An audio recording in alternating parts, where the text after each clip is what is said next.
Welcome everyone to a special episode of the World Time Attack Challenge. I am joined here by the CEO of World Time Attack, Ian Baker. Ian, how are you today? Good, Twix, how are you? Yeah, I'm good, thank you. So I heard that this is going to be the biggest World Time Attack that we've seen yet. It is certainly shaping up that way, that's for sure, yeah. And this is the first year back with international guests. Who are we expecting this year? Can you give us a little teaser of that? Yeah, it's unprecedented interest actually. We've got a lot coming from the USA and from Japan, both in the time attack area and also in the drift. So we are welcoming back a lot of enthusiastic visitors, but we're also welcoming new attendees as well. So what can first time goers expect from World Time Attack this year? So this year we've got a massive lineup of superstars from both Japan and USA, starting with Ryan Turk in the V10 Judd-powered Supra that has never been seen outside US shores. We've got Mike Burrows in the Ferrari, a Honda K24 powered Ferrari, which would be right up your alley, Twix. We've got Daigo Saito, we've got Ken Gushi and Kazama. We've got the Arvo S2000, which is a real JDM hero car coming from Japan. Nishio that set a 52-second lap time in his Silvia. And I can keep going on, it's just really endless this year. Then, from our neighbours across the Tasman, we've got someone who hasn't been here for a few years and is always a fan favourite, Mad Mike. Gaz Wider, who is, I think he's 3 or 4 times D1NZ champion in a crazy S15. And a young guy from, I think, Midland in North Island, an upcoming drift, well, they're saying he's a future drift champion, a guy named Taylor James. So, you know, it's a real headline acts this year. It's crazy. So we have a lot to expect this year. Yeah, I think so. It's unprecedented, to be honest with you.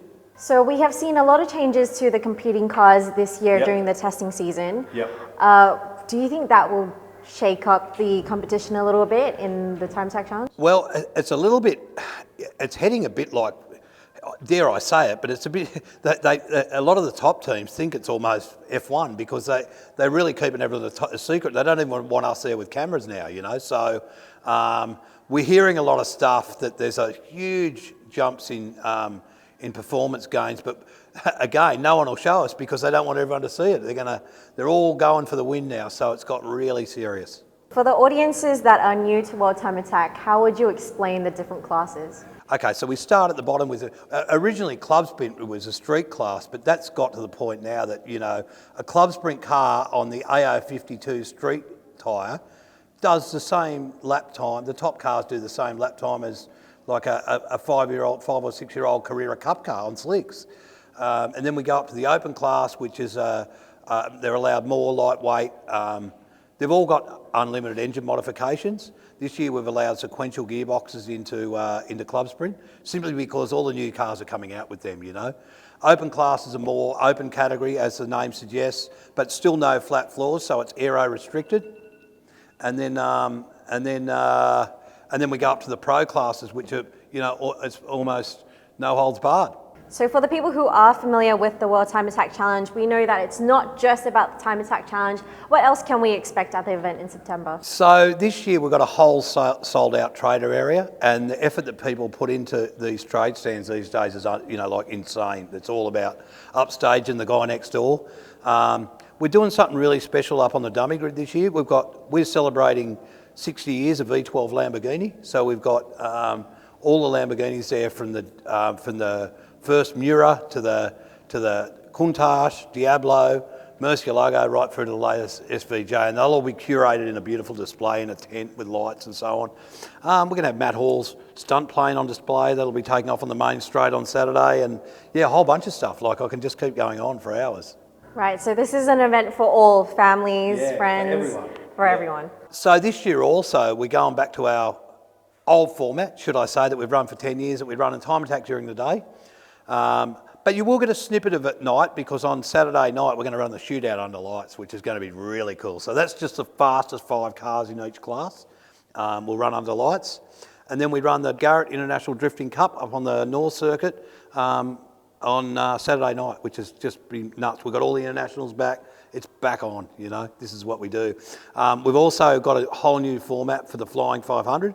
which is called Flying 500 head-to-head, Turbo Smart Flying 500 head-to-head, which we're going to be running cars against each other in a knockout format, which we've never done before, which is going to be nuts. And they're telling me they've got the biggest lineup ever, so the most insane street cars in Australia. So I hear that Tarzan's back again this year. Tarzan Yamada is back again this year. He's where it all started, that guy, you know, like he come out here, we didn't know each other, and he come out here with a car called the Cyber Evo. And they showed everyone how to do time attack for a couple of years, and basically everyone got their backside handed to them. And that's what really started it all with him, you know, and it's great to have him back here this year. He's driving the Spoon Sports Civic, which is a JDM Yada bringing that car out here for some demonstrations, which is really cool. So, you know, it's an iconic car, iconic livery, and yeah, it's what it's all about. Do you have any predictions for winners of each class? Actually, no, this year. It's the first time ever that I really don't know. There's so many that have moved up. It's almost like I've never seen it like this before. We normally go in there going, it's going to be him or him.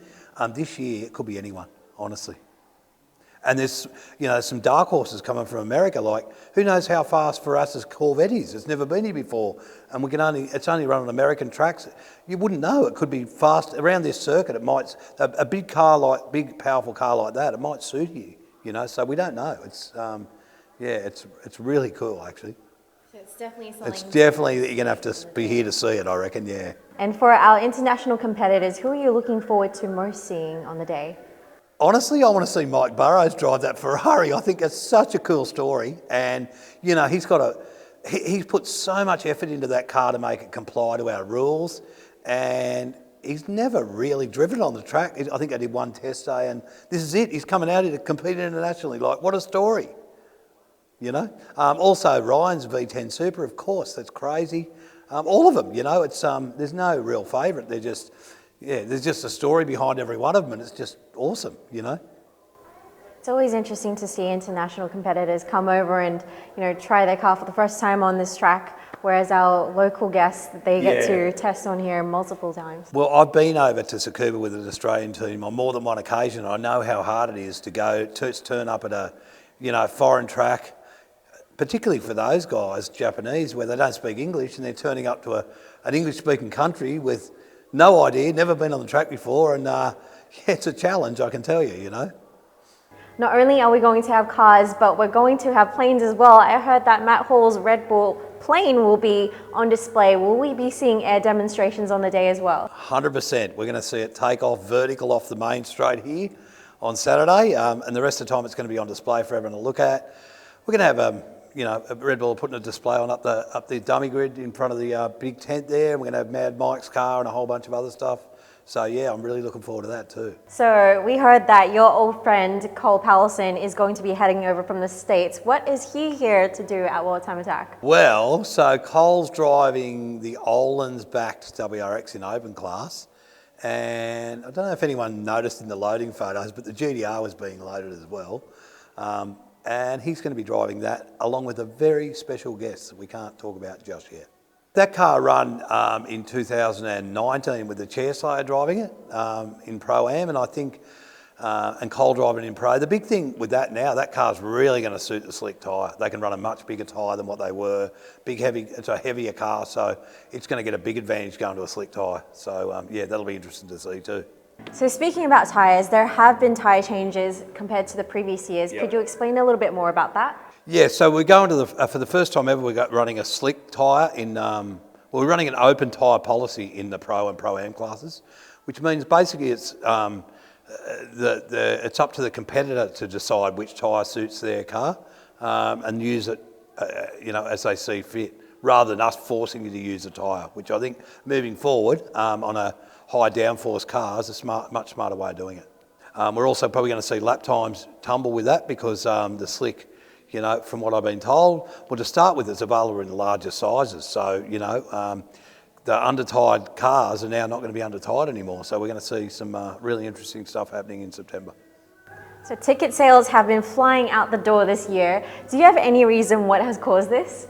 Of course I know why it's happening. It's the best event in the planet. Why wouldn't we be out selling tickets? Also, we've got so much good content that, I think this year is unprecedented in what you can come and see this year. You're not going to see this stuff anywhere else in the world all in one place. And we haven't even announced everything yet. So there's some really cool stuff. That's when I think we're going to break the internet this year, to be honest with you. So for our international audience, are they able to catch a broadcast of the event on the day? 100%. There'll be a pro quality live stream as we do every year on worldtimeattack.com. As the creator and the CEO of World Time Attack, how have you seen your vision grow and where do you see it progressing in the future?